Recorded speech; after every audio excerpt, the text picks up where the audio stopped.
The new case study. I'm gonna do a case study on the trade that missed me this time, and that caused me to not pass. Or, well, this is not the reason I did not pass the challenge. The reason I did not pass the challenge is because I wasn't on the ball 24/7. I wasn't focused 24/7. Therefore, I missed trading days. I was grateful for missing those trading days. I accepted that, but really, I shouldn't be risking 2.5% on the trade just to pass the challenge.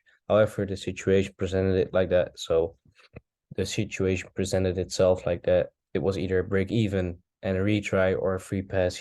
So why not try it? Let's just go in replay mode.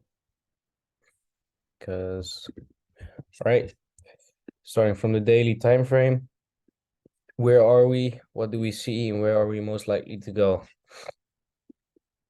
Again, the premium of the red range took internal range liquidity, tapped into this daily fair value gap. On Monday, we can see bearish hand stepping in. Then Tuesday, not really a continuation of these bearish hands, but not neither are like bullish hands stepping in. So then going down lower, what can we see?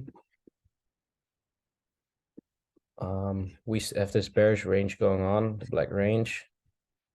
We have this bullish red range, but I'm not trading based on those that the red range is there.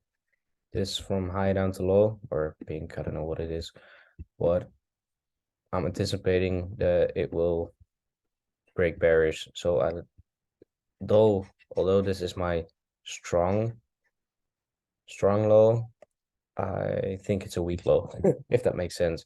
What can we see on the 4-hour? Impulse down on Tuesday evening or Tuesday morning, slow down, slow down, slow down, then going lower. What can we see? Price start to form bullish structure, breaking bullish. This was where my first short was, or it was here. I'm not sure. I think it was here. I'm not sure anymore. But what can we see? We can see the liquidity build up to the downside. We took New York high, then we took London high, we took Asia high, we took previous daily high. We didn't reach the premium of this bearish range, but we took all the internal range liquidity. What do we have to target in terms of session lows? We have New York, we have London low, we have Asia low, and we have previous daily low was just taken, but not really strong. So if anything, they're relative equal to me. So yeah. However, taken is taken, but we can class it as relative equals. There was a lot of news yesterday.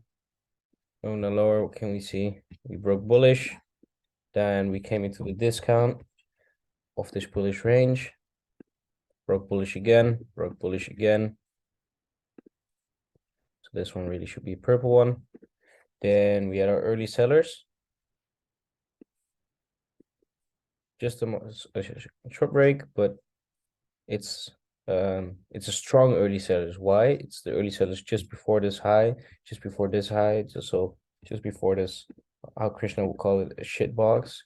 We get a sell move, enticing more sellers into the market. What do we then see? We see that we break above the shit box, so people want to buy, breakout traders want to buy. Then if we go down lower, what can we see? This is our early sellers. Then we get like a slowdown, push to the upside, bearish break, entry block, and I gave it a lot of breathing room, to be fair. If you see, a lot of breathing room. It just missed me by 0.1 pip. And then it melted down. So yeah, the reasons for this trade was that we took the liquidity. We had liquidity to target, and I will just draw it on just so we can see it more clear now. We had liquidity to target to the downside. Again, bullish structure, buy stops below here, buy stops below here, buy stops below here, buy stops below here. And then the news came out. If anything, this was very correctional. So yeah. And if we then play it, it just melted. Fucking melted without me. Yeah. So that was a trade that I didn't, or I tried to take, but it missed me.